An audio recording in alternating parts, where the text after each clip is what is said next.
have sold tens of thousands of print-on-demand products on Etsy, and today I'm going to share with you 3 little tricks that have helped me do it. For context, I have been selling print-on-demand products on Etsy for the last 3 years, and in total, across 2 different shops that I have, I've sold over $1.3 million. This is my first shop. I started this in 2022, and then I also have a second shop that I started in 2024, which is this shop that you see here. I share tons of tutorials, tips, tricks, and analytic breakdowns of my shops on my channel, so if you're not already subscribed, be sure to boop the subscribe button down below so that you do not miss out on any future videos. Trick number 1 that I do is I never design any of my products on a plain white background. Now, I like to create a lot of my designs here in Kittl, and in Kittl, you can create multiple artboards in a design file or project that you're working on. So I'll create a bunch of different artboards like you see here with the color of the product that I'm looking to add my design to. This changes from listing to listing. I primarily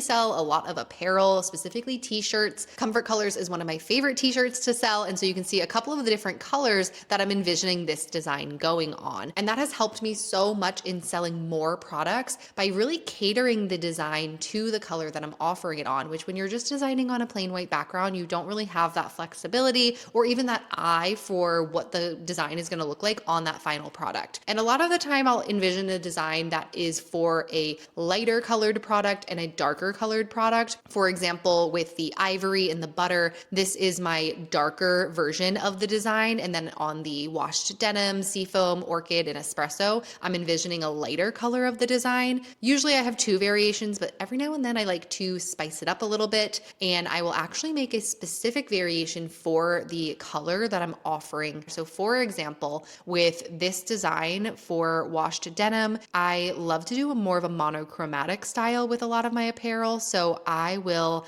actually go in and play around with the color, and I'll do a blue on blue for this particular one. For this one, maybe we'll go and do something that's like a deeper orange.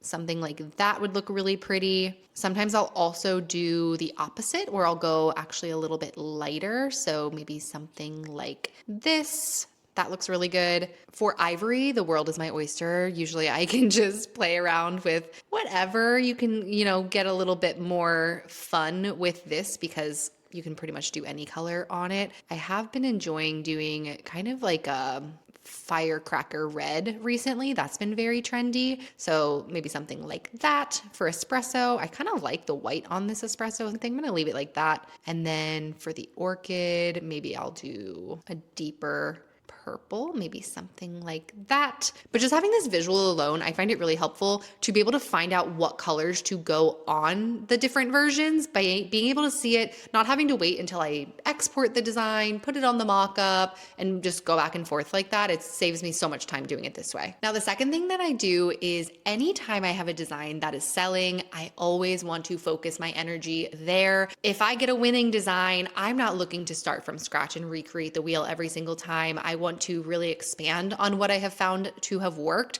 So for example, listing like this, it's seen 28 sales, it has over $1,600 in revenue. I would want to take that design and see how can I repurpose this design into other designs for that same niche, since that niche is working for me. Or I can also take that design because it's a winning design style and bring it to tons of different niches. And this is super easy to do inside of Kittl. How I start this process is I click on my artboard and I click AI image board. This is basically going to create a smart board that I'm going to be able to start what is called a flow. With this first board, I am going to be able to type in a prompt and generate more designs that are going to originate from my original, that is a winning design that's been selling for me. With this step, I'm going to be very honest with you. I am not some type of AI wizard. What I do to get really good prompts when using AI is I will actually use ChatGPT, which you can use ChatGPT directly inside of Kittl just by going to this little icon right over here. Once I have that prompt, I just put it in below. And as far as what AI generator I've been using for this step, I've been using Nano Banana. It has been very fast and it's also been generating the most accurate images to what I'm looking for. I feel like it gets me to the result that I'm looking for the fastest. So that's what I've been sticking with. But there's also tons of other options. Again, I'm not an AI wizard, so maybe there's other alternatives in this list that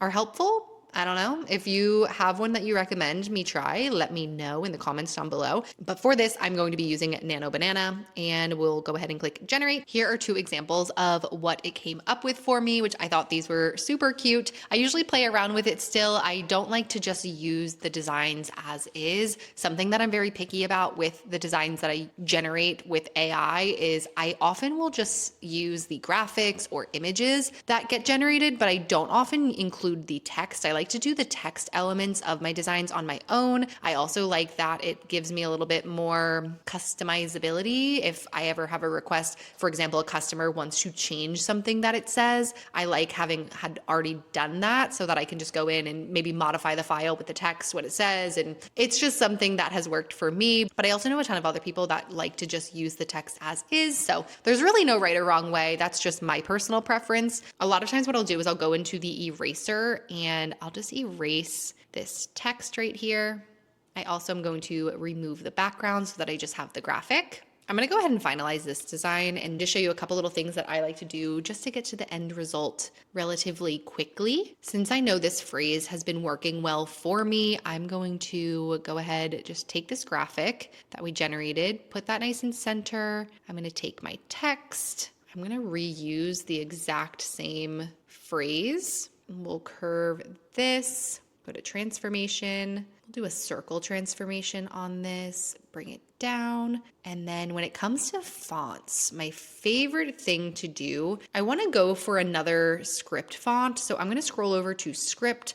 And then what's nice is I can look at my artboard as I'm scrolling through the fonts, and it's going to show me exactly what that font would look like. Very helpful for the visualization. Like I showed in the beginning, I am a visual person. I like to see things as the final product as much as I possibly can. It really helps me pick out something that just feels like it matches the design. For example, this font, absolutely love this. This is super cute. I'm gonna go ahead and just do the same thing for the bottom font. We'll go up to the top here. Very, very cute. And then if I wanted to take it another step further, I could start placing it on my artboards with all of my different colors that I'm looking to offer it on, play around with the color just like I did with the first design. And then I'm nearly finished, ready to upload. And I was able to do that in less than 5 minutes. Now, trick number 3, this is actually a very recent trick that I've been playing around with, and it is actually generating my own mock-ups. This is something that I've been very picky with, but last year I started introducing this product type in my second shop. It is just the regular can cooler on Printify from the provider Pick the Gift. And the tricky thing that I found with this product type is there aren't a ton of great mock-up options. There's some, but a lot of them just don't do it for me. I have found mock-ups to be incredibly important to actually get your products to sell. So what I have been doing in Kittl, I'll take my design once it's on the mock-up in Printify, upload the design, and then I'll export one of the just generic images like you see here, and I remove the background so it's just a picture of the product. And then I can go and do the same flow that I did with the design creation, but I can actually use that to create mock-ups. So I'm going to click AI image board, and this time we are going to generate a prompt for creating our mock-ups. Just like with the design prompt, I also use ChatGPT to help me generate a prompt for this. Once I have it, we're going to go ahead and paste that here. And here's what we've generated. I think these are absolutely adorable. These are 3 mock-ups that I would actually use. Sometimes I do play around with just how zoomed in the mock-up is. These I think are good as is. This one's a little bit zoomed out. So what I typically will do to correct that is just crop it or zoom this in a little bit more. Sometimes I do like a little bit of empty space, and then I can add in some text about features, things about the product that I want the customer to know throughout my listing images. Other than that, that's really the only thing that I would do to edit these images and then bring them actually into my listing. What's great about this is that you can also do it with any product type. So if you're working with a different product type that's maybe